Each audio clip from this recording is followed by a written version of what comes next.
Okay, so welcome back for part 2 of Advanced Photoshop Retouching.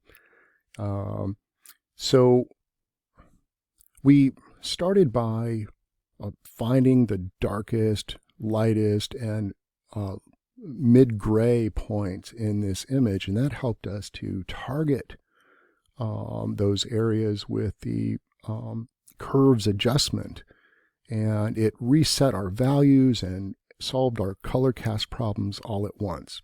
It's pretty dramatic compared to where we started with this thing. A simple curves adjustment layer over the top of it solves a lot of problems.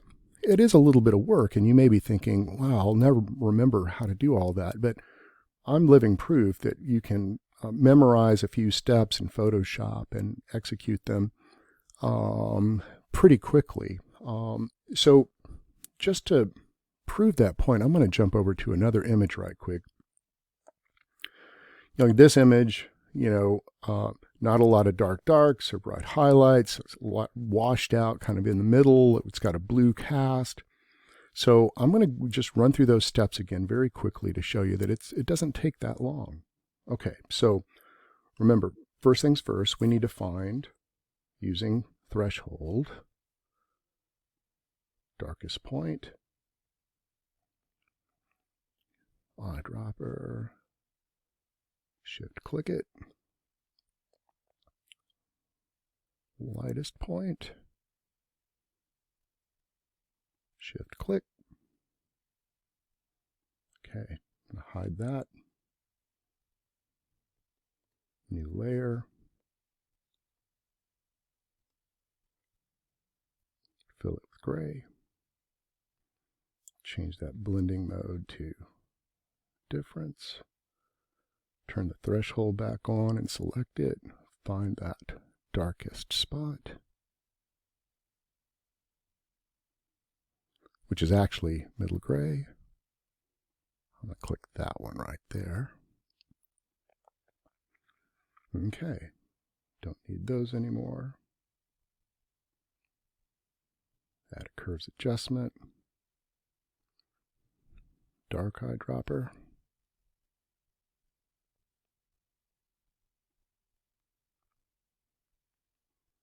Light eyedropper. And now this one's really dramatic, that blue cast. When I hit that mid-gray eyedropper setting in the curves adjustment and hit my middle gray spot, it gets rid of that blue cast, right? Again, pretty dramatic. And it didn't take that long, right? So just keep that in mind. And once you do get everything corrected, you can throw that good old classic S-curve on this if you need to fine-tune it a bit. Right? Okay, there you have it. So I'm going to jump back to our parade image. And there's a lot of dust and scratches on this thing, right? If I zoom in, I can see there's all sorts of dust and scratches and noise all over this thing. And fortunately, Adobe's created some tools that'll help us with this. Like there is the spot healing brush, the regular healing brush where you sample an area and use it to heal certain areas. The patch tool, which will solve problems over large areas as opposed to just little spots. So we're just going to start with the good old-fashioned spot healing brush tool. And again, you need to be conscious of what layer you're on. All that noise is on the background layer. It's not on my curves adjustment layer, so I have to switch back to my background layer. I'm going to zoom in a little bit here so you can see that noise a bit. And so, especially up here in the sky, you can really see that those bits of junk that we need to get rid of. And fortunately, the way the spot healing brush works is that you just click over the problem area, and it basically examines the image and covers the problem area by reading the content of the rest of the file. So And there are options up here in the control panel at the top. The one that seems to work the best is content aware. Content aware is this new thing that Adobe came up. Well, it's been around for a while, but it's really amazing. It's really smart. It does a lot of the work for you. So all I have to do is click that spot. It examines the area around it, covers the problem, and blends it for you all in one step. It's pretty amazing. So like you can literally, remember the bracket keys control the size of your brush. So if you've got a smaller bit or a tighter space to get into, make your brush smaller. So I'm going to move around here and just like pick out a few more bits of dust. And it's pretty amazing how quickly you can make an image look so much better just by going through with a spot healing brush and getting rid of some of that noise. Now, I want to point out to you up here in the top part of the sky here, there's a larger spot, right? And so I'm going to switch from the spot healing brush to the patch tool. Now the patch tool allows me to like select a larger area, like a problem area. And now I can bring my cursor inside like the marching ants. I've made a selection of it, in other words. I can take those marching ants and move it to, like, say, a part of the sky that's more intact. And it copies that part and it snaps back to the original and, again, covers it and blends. That's pretty fantastic. So if you've got like a larger area that needs attention, use the patch tool. Might save you a little bit of time. But again, like on the bread and butter of fixing stuff like this is the spot healing brush. It's a really amazing tool. You're going to get a lot of use out of it. And it's not just for like little bits of dust like this. You can, if there's like serious problems that you need to cover up in any photograph, you might try that spot healing brush. Anything that needs to be covered and blended, it's a pretty decent tool.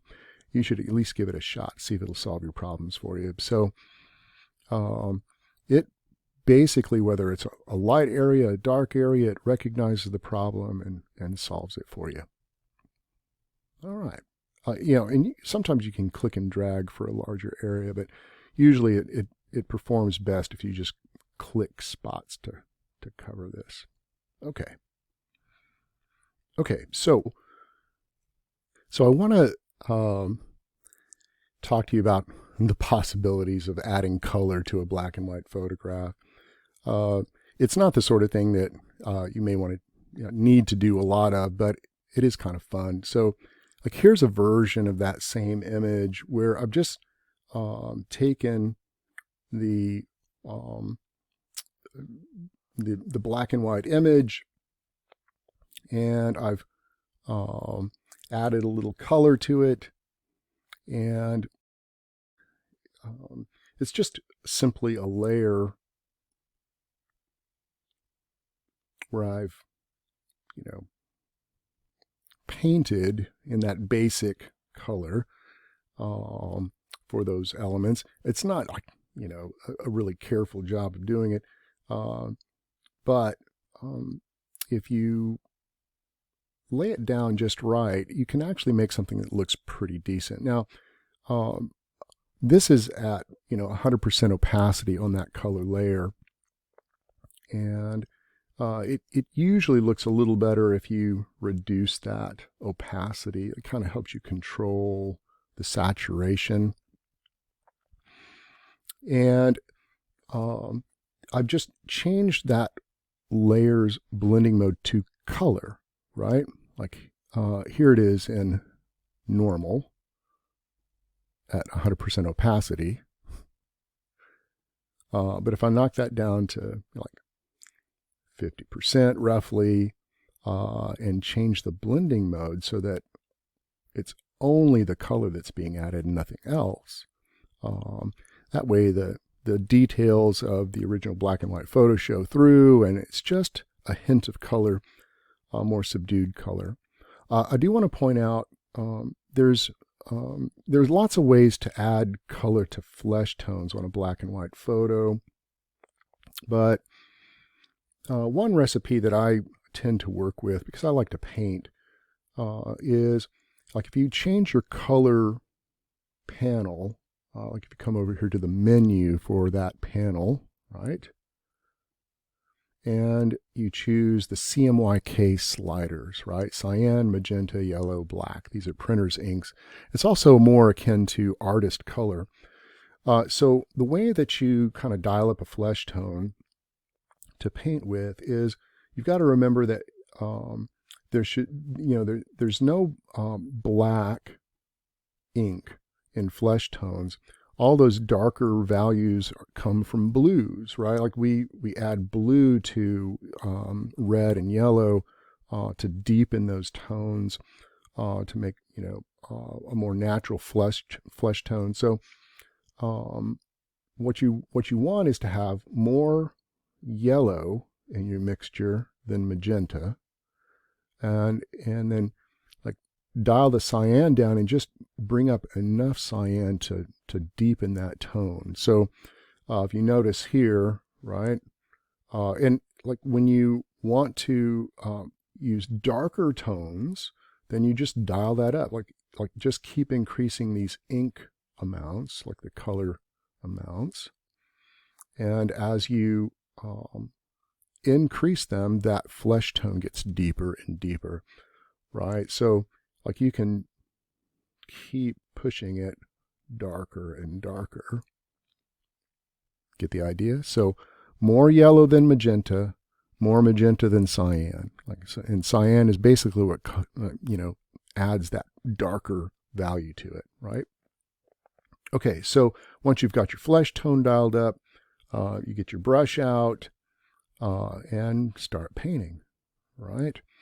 And like you can add different layers for different elements that you're coloring. I could dial up the magenta on this to make his cheeks a little more red, add a little color to his face. And let me I'm going to move over here. Now I want you to notice on her face, like her eye didn't really survive too well. It's in shadow, and a lot of that detail was lost. I want you to notice here, I've added a duplicated eye, right? I just copied this eye to a new layer. See it over here? I just pasted it over there on a new layer. That's all I did.